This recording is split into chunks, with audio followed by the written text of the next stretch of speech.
In English, the verb return can be used for going home, returning an item, or returning to a hotel, but in Japanese, you need to use a different verb for each. This video explains tricky use of these verbs.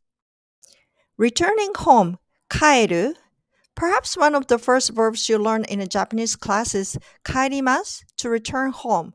6時頃家に帰ります. I go home around 6.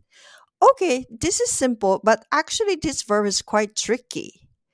実家に帰ります. I return to my parents' home. 故郷に帰ります. I return to the hometown. Both of these mean to return to the place where you used to live, but not the current home. You also use 帰ります for any home-based places such as your office.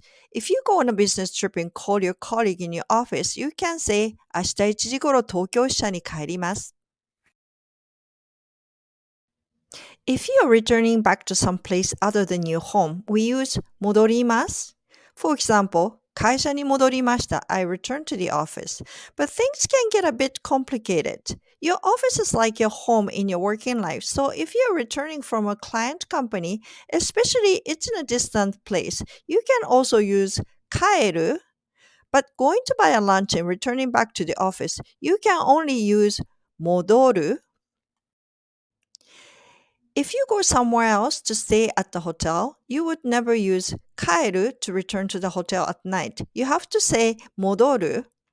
If you are staying at the host family home, you would use 帰る. As for share house, depending on the length of the stay, you can use either. Returning an item, use 返します.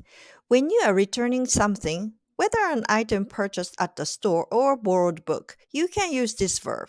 For example, 図書館に本を返しました. I returned a book to the library. バッグを店に返しました. I returned a bag to the store.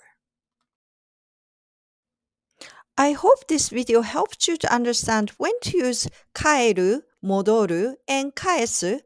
Thank you for watching.